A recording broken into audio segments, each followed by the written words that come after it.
Hey guys, what is up? SpiderBoneTC here, back in action, and today I am actually here on Red Light Broadcasting Design to actually show you guys how to make an iris.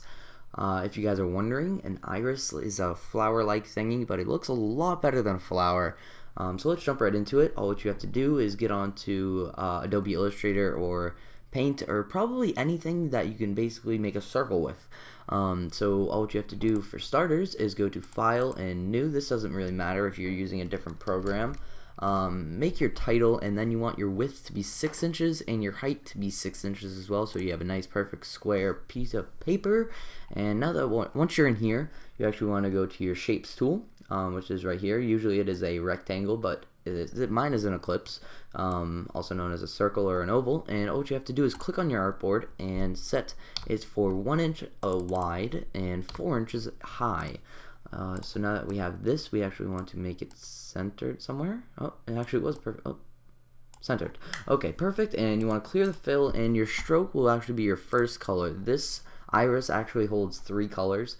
So I want to choose a nice yellow, as I did. So let's go to Object, Transform, and Rotate, and we want to set this for 15 degrees, hit copy, and we want to do this about 10 times, also making a perfect circle. If you guys get confused, come look at this video.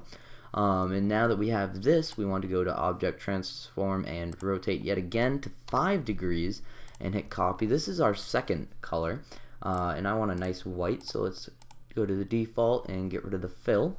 Alright, here we go. Now we have the white, and now we want to copy it all again. Go to Transform and Rotate and cut that number in half and do 2.5, hit copy, and this will be our final color. So I'm going to do a nice light gray, and here we go. Now we have it.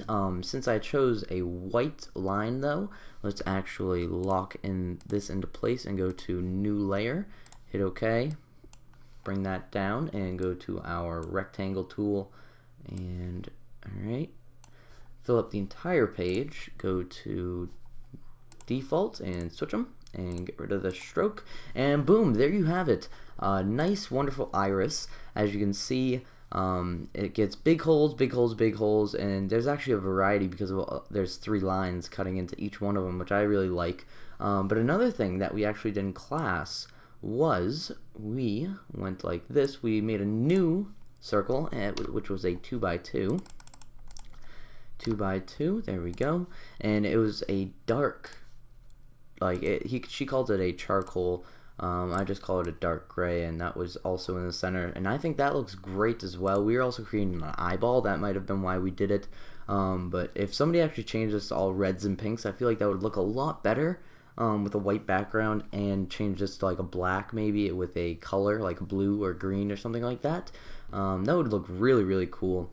But another thing that I like to do with irises actually is not do that, is actually select the entire iris and go to Object, Transform, and Rotate, and basically do this over and over again, where now you have medium-sized holes, and if we do it one more time, I believe it does max out.